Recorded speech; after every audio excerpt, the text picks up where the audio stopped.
Hello there, my Gummy Knights, and welcome back to the Echo Chamber. Now, what today we're going to be doing is something different. Now, this is not the what if, and don't worry, the next part of the what if will be coming out very soon, so I want you guys to keep that in mind as we go forward here. But what we are going to be getting into today is somewhat of a review slash debunk in regards to the latest chapter of Dragon Ball Super. Now, I didn't want to really play into this. I didn't want to play into this because of everything that's going on, especially because I got to say right here real quick, rest in power, my brother Akira Toriyama, because this is not what's supposed to be happening.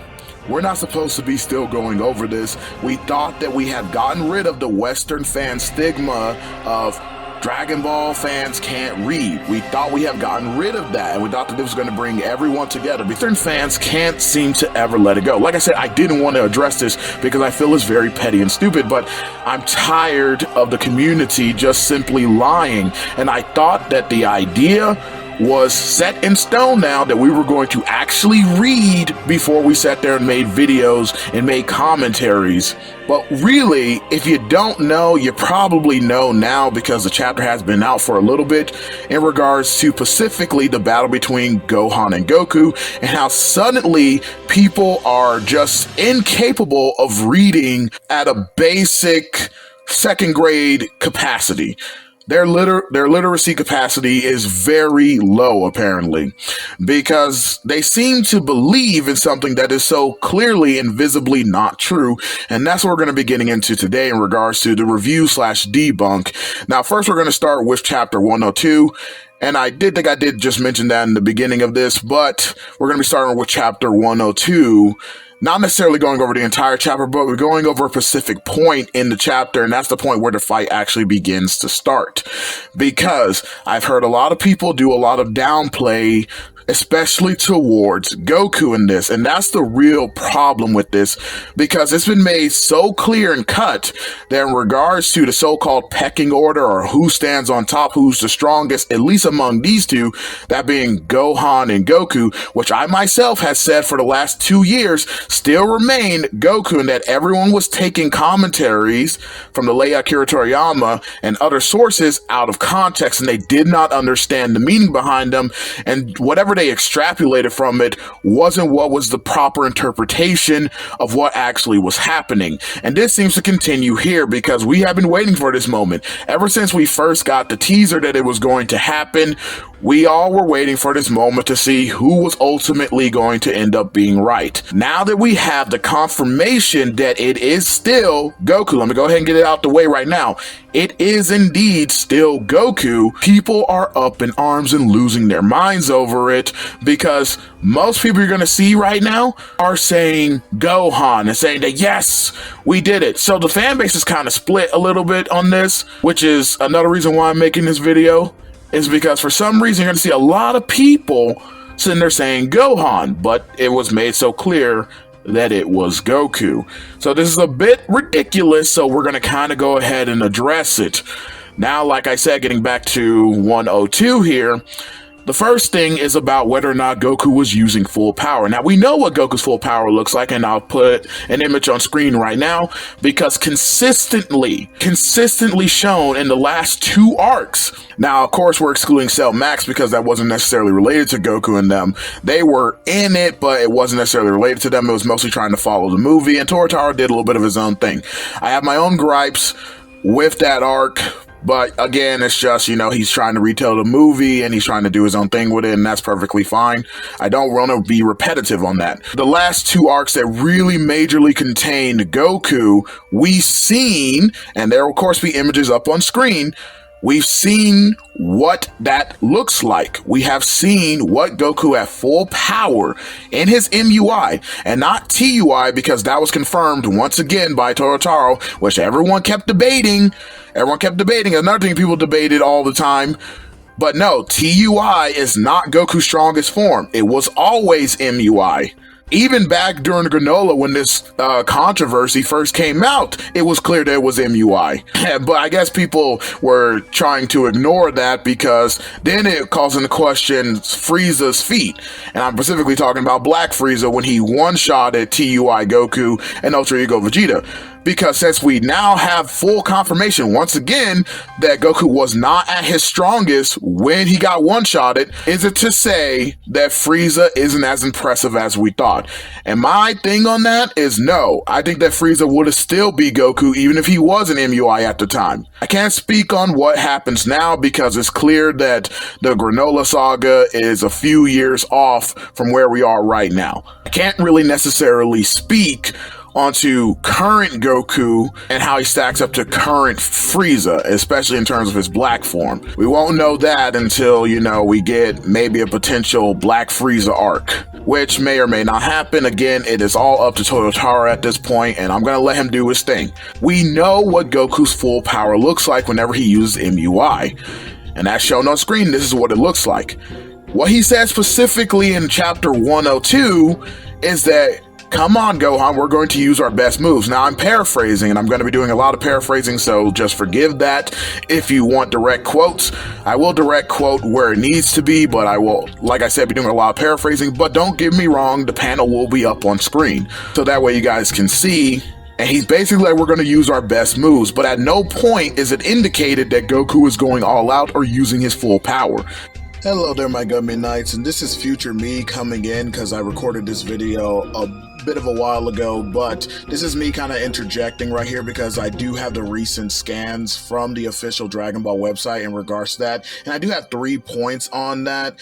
Just in relation to this directly, because I will go on to say essentially that Goku was never utilizing full power, and I know that some people are going to combat me and be like, well, we have the instantaneous slam dunk, considering that the official Dragon Ball website came out and said that both are going at full power. But here's the problem with that, and I'm going to show you essentially why it's not necessarily relevant to my overall point. So the 3 major points are being the fact that it is possibly a contradiction in regards to the Dragon Ball manga itself, and that you would have to take the overall superior canon, which in this case is Toriyama, who we know officially did work on the last 3 chapters right before he passed away. Again, rest in peace. But him and Toyotaro kind of conducted a story of exactly what was going to be going on, and that the official statements are indeed contradicting what they're saying going on in the manga, so I would take the higher canon. But let's go with option 2. Let's say that it is indeed correct that they're both going at full power. All this would mean would be that Gohan, while utilizing his full power on top of utilizing Berserk State, is still no match for Goku at the full power of MUI. So it's still kind of irrelevant to the overall point, which is that Goku is the stronger. So even if, again, it is this so-called slam dunk, it doesn't really change the overall point that we're going for here. And then the third option is being what I'm going to get into later, actually in the video, referring to the stages of Goku's power and why it can be at full power while not necessarily being Goku's full power. And essentially that being that there are stages in Goku's power, like killing intent. That's when you're going all out to win. Now, like I said, when I get further into the video, I'm going to explain the difference between these things, but killing intent is where you're going all out to win a battle, and therefore, you can still argue that it's not Goku's full power. It would just be his full power in terms of his battle or sparring state. So, either way you look at it, the best case scenario for the Gohan fans is that at full power, both of them were, but Goku is still stronger, or essentially there's a contradiction being helmed here by the official Dragon Ball website. But anyway, you guys go ahead and get back in the video. We will continue to go over the other problems and things of that nature, but just want to come in here and kind of like step in and correct this. And later on in the chapter, as we're going to see, this was pretty much a test in that Goku was never going all out. Not only was it a test, but also in relation to Goku not going all out, because you're like, oh, well, testing somebody doesn't automatically mean you're not going all out. They have a bit of a point. However, the chapter makes it very clear that Goku was not, and we're going to get more into that later as well. Now, like I was saying, Goku pretty much says that we're just going to use our best moves, which, by the way, using your best techniques doesn't actually mean you're going full power. In the same vein that those people will argue that, quote unquote, teaching somebody or testing somebody doesn't equal that they're not using full power, well, guess what? Using your best techniques does not equal full power as well. Because keep in mind, primarily, especially in the manga, Ultra Instinct is a technique. less of a transformation. That's more so the anime's department. Now, don't get me wrong, it is still somewhat of a transformation in the manga. You can go back to the chapters where Whis is explaining it to Goku, especially after Goku got his new status in Ultra Instinct and where he was. It is still somewhat of a transformation here, but it is still mostly or primarily a technique. Hence the whole phrasing of the idea that Goku's like a baby right now in terms of his Ultra Instinct abilities. Goku using his best technique, which coincides with the next part we're going to bring up in relation to what Beerus says. Another confirmation that it's not Goku going full power, because Beerus speaks in generalities when he basically says to Whis, oh, so Goku's using Ultra Instinct, implying the generality that Ultra Instinct is a technique. Yes, it's still somewhat of a form, but it's still primarily looked at from the technique. He's making it very clear that he's not using his most powerful Ultra Instinct, but that he's just using Ultra Instinct in general, and that Ultra Instinct is the highest that Goku can do. That's perfectly fine and reasonable. I don't know how you were able to interpret the idea that, oh, this means Goku's going all out from the start. He's going full power.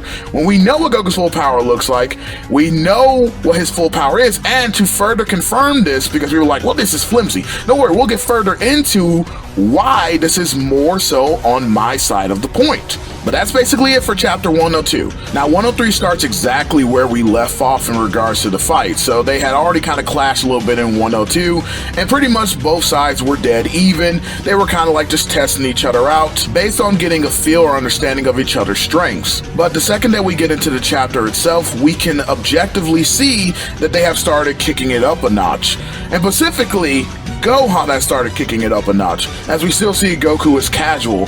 And yes, I'm going to get into this point right now about whether or not Goku is officially casual, and yes, he is casual. People are like, well, you can't use the argument that he's smiling. It's like, yes, I can. As I'll put up on screen right now, Goku changes his expression several times in this. And it'll play into my next point in regards to my argument.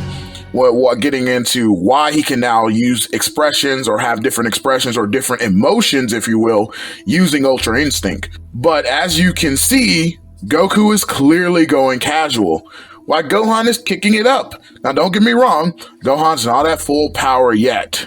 I'm only noting the idea that he is pushing it up, but Goku proceeds to just kind of dog walk Gohan. Yes, they're still somewhat casual, but Gohan is clearly amping himself up. And in amping himself up, he is able to indeed push Goku back, but Goku is just easily really blocking or tanking all of these attacks. Most of the time, he's just outright dodging and again smiling and just kind of like countering Gohan left and right. We get to the point where we see Gohan has now entered the full power of his beast state. No, I'm wrong. This is not contradicted later on, because I know some people are going to talk about, oh, what about the panels where he's talking about the accessing of the key and that Goku hasn't seen it yet?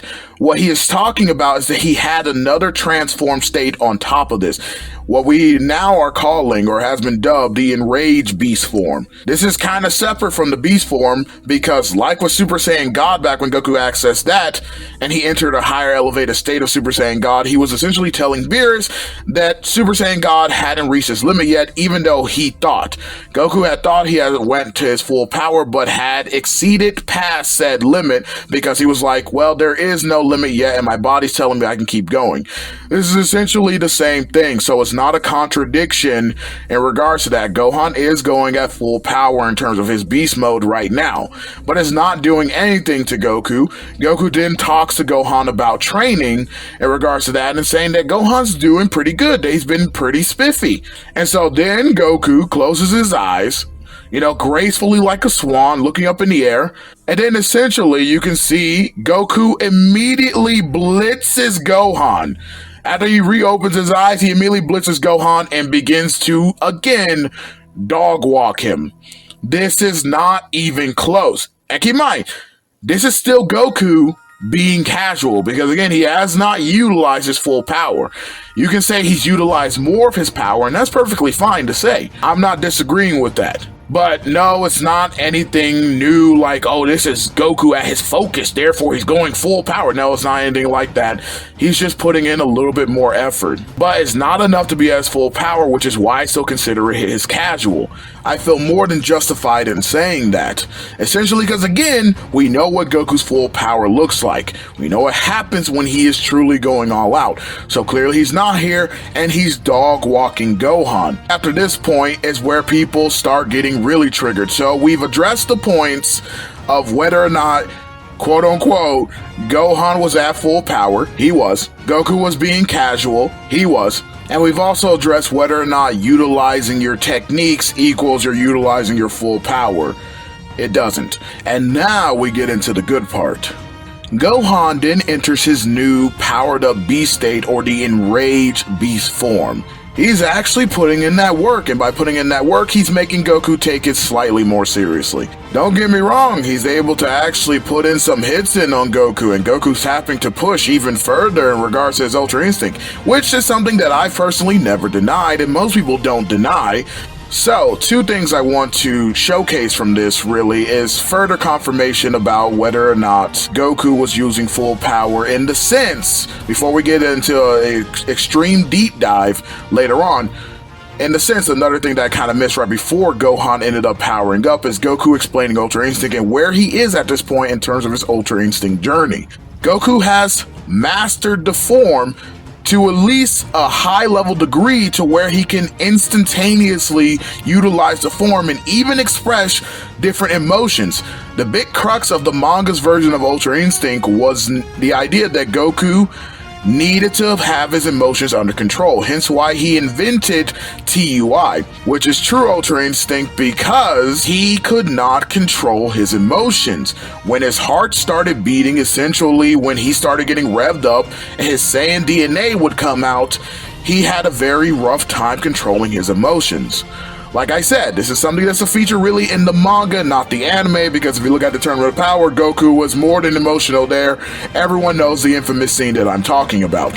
A calm heart is what is very necessary for accessing a level of mastery of Ultra Instinct. He says specifically to Gohan, essentially expressing that he's not utilizing his full power, and this is why Gohan can't even touch him. This is why he's able to dodge all Gohan's attacks. This is why Gohan can't really do anything to him, is because once you've mastered it, you have essentially evasion movements. That's one of the high-level hacks that Ultra Instinct possesses. The reason why I wanted to bring this up is, what is another form that is very similar to how Goku has seemingly trained with Master Ultra Instinct? You guys know it.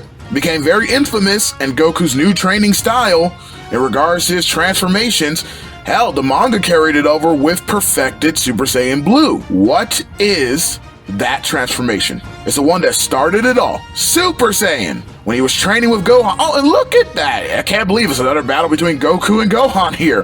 But when he was training with Gohan, the idea was to master Super Saiyan, so that way you would have what? Ki control inside of it. And look at the way Goku explains this to Gohan. That's essentially what he's saying. And this is expressed in the fact that he can now utilize his emotions while fighting and not leaving Mastered Ultra Instinct. Because just like how Goku got bobbed upside the head by a rock being thrown at him, it was in the greatest pain in the world, despite being in Super Saiyan, is because he had ki control in that form. So great that he could essentially lower his defenses to a point to where even things like rocks can hurt him.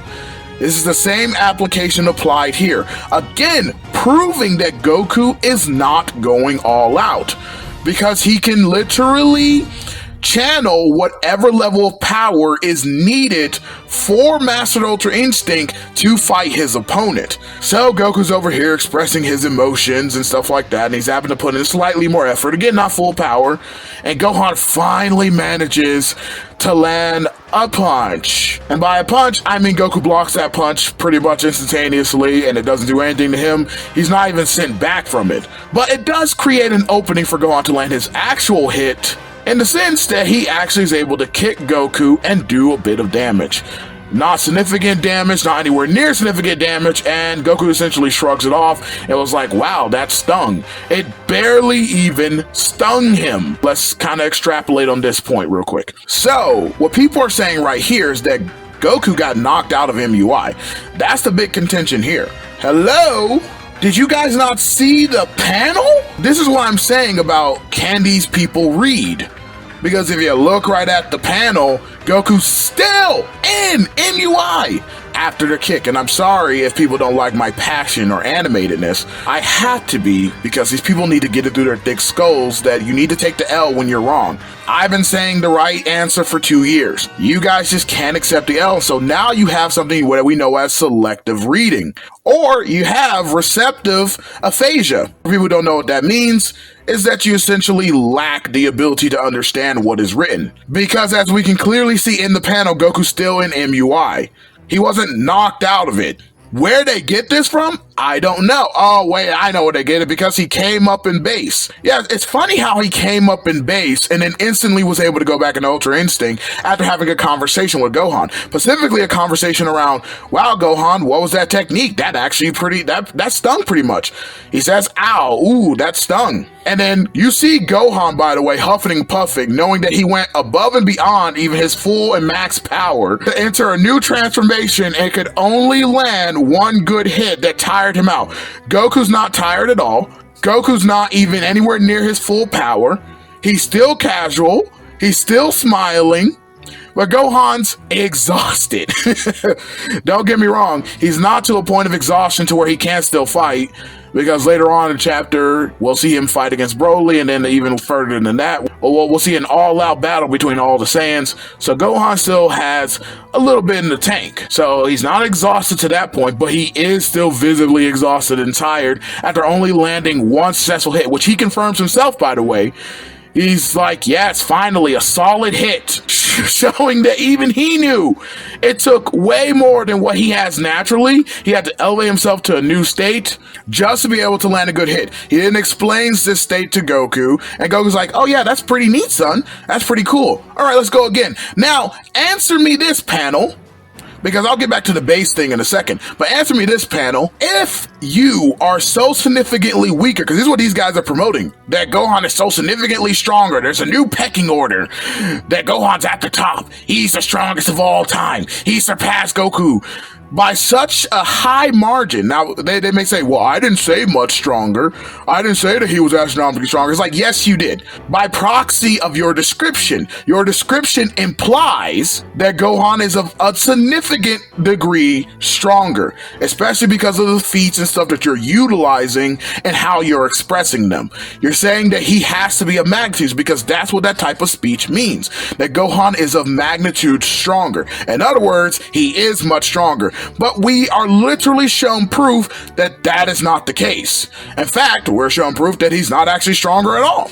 That on pretty much all categories, Goku is still above him. It's not to an over-exaggerated extent, but unlike these people, I would never say that.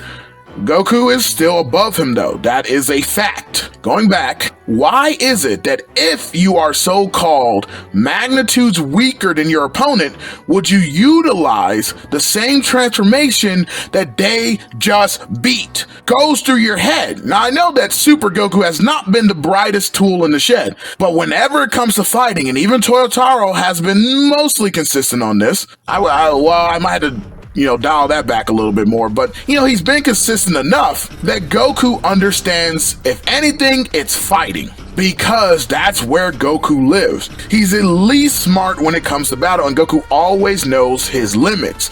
He always knows, especially when he's going out purposefully to test someone's abilities. He will try to combat that in the best way, but yet he chooses to still utilize Master Ultra Instinct in a casual sense. He doesn't go any higher. He doesn't utilize the full power. Why is that? People are like, oh, well, I don't have an answer. I don't have an answer. Because of course you don't. You guys can't explain this. You be denying reality at this point. Because the answer that you want doesn't exist. Doesn't make much sense. If Goku was actually that much weaker and Gohan was that much stronger, why wouldn't he? That's a challenge for these people. That's a real challenge, because you can't justify it in any way. You have no explanation, because there isn't one. The only reasonable explanation or conclusion that you can draw is that Goku did not need it. And this will go on to be proved later, because keep in mind, Gohan never stated or never said that during the rest of this fight, he left his enraged beast state. This is not shown to us. He's still in that elevated state. And what is Goku doing? Casually blocking him away while not even paying attention. Still not using his avatar Susanoo state, which is his full power, mind you, in MUI. He's still not utilizing it. He's just literally blocking away. When you see Broly gets excited to fight Gohan, he then knocks Gohan instantaneously away. He stops the entire fight, knocks Gohan away, but oh no, Gohan's magnitude stronger. Gohan's so much more durable. Gohan can tank all Goku's attacks. Really, what happened there? Where Goku casually is able to stop the entire onslaught and fight between them with just a key shockwave. Wow, yes, truly brilliant. You guys are so right. Yeah, Gohan's so much stronger. He's so above. Anyway, as you can see, Goku, after he stops the fight, is like, hey, why don't you go fight Broly? And Goku gives his reasons why. Because people try to say that Goku was cowering. No, he specifically gives the reason why, telling Vegeta. Goku's talking to Vegeta, and he basically says that I think that Gohan has exactly the power you need, because they literally are compared to each other. Essentially, both Vegeta and Goku confirming that the title of Beast, or that the style of fighting that Gohan and Broly have, is very similar. And Goku wants that because he saw that Broly was excited and thinks that Broly can be pushed to the next level and controlling his upper limits of power if Gohan were to fight him. Of course, Goku and Vegeta are both correct in this. So that's why. It wasn't because he ran away. It wasn't because he was cowering to Gohan's power. Like, I don't know how much delusion you guys have to live in to come to this conclusion. Because then Goku confirms for us, and I'm going into this now, the final confirmation confirms for us what the whole point of the fight was. When Vegeta's, trying to ascertain why Goku didn't go to the fight to the finish. Why wasn't he essentially going all out? Because there was no winner, no loser. So he was asking Goku literally why he wasn't going all out. And Goku basically says that his intention was never to beat Gohan. Because it's going to be up on screen, but I am somewhat direct quoting here when he's like, nah, I wasn't trying to beat Gohan or anything. Wow! Lo and behold, the confirmation that everyone needed, that Goku finally confirmed was not going at full power. To basically explain this, because it's been consistent. This is something that we've seen since Dragon Ball, with the idea that the reason why Goku and Krillin had to learn about holding back was because Goku almost killed and crippled a man after one touch after his training with Master Roshi. So what did they learn? Something that he would go on to apply to the next tournament that he was in with Tien. It's called key control. We have been over this. And not just key control, but also control over your battle. Now, what do I mean by control over your battle? I mean that there are stages of combat that people will enter based on the situation. As Goku explains, there's his walking around power, his casual power. The power that he utilizes every day, being around normal people, being in a normal world, as Superman will put it, a world made of cardboard. The battle power being the power that he utilizes for normal combat, which doesn't have the intent of murdering somebody, which means that we can see Goku still reach his full power in this state while not actually being at his full power. I know, it seems kind of crazy, but this is something that you can utilize. It's something that even somewhat applies to our real life. Then there's the last bit of the powers. That's killing intent. That's where you're going above and beyond with the intention of killing your opponent. Meaning that you are going at your absolute maximum and pushing your limits because you want to murderize that opponent. What stage could you say that he was at? You could probably say it was his battle power because he was still in the battle, and we did see him start utilizing more of his power. But he never had the intent to kill. He never had the intent to dominate like Gohan did. He never had the intent. And by the way, the intent to kill doesn't actually have to mean all the time you're actually going to murder your opponent. But the point is you want to put them down with everything you got. That's really what I mean by that. Gohan does. He wants to put Goku down with everything he got. Even if he's not going to kill him, he wants to put him down with everything he got. And so pretty much there you have it. The chapter, of course, goes on to do the, battle between all the Saiyans and, just has them go all into a draw, which leads me to the idea that at worst, Goku is an absolute slaughterer. Gohan stands no chance, and at best, they're even. That's the sad part for these people, is they really can't get Gohan past being even with Goku at this point. And Piccolo runs away from the smoke. He don't want any of that. Goku basically says, hey Piccolo, you can catch this fade, buddy. Okay, sling that iron, put your knuckles up. Let's go, 1 for 1. And Piccolo runs from the smoke. Talk about some, no, Goku, I gotta go pick up Pan. Yeah, sure thing, bud. So I don't even want to hear Piccolo anymore in the conversation either, because people haven't been really drawing up Piccolo yet, but there has been some nonsense in that circle as well, but I don't even want to hear it because Piccolo ran from the smoke first chance he got. Anyway, that being said, I will catch you guys in the next one. Peace.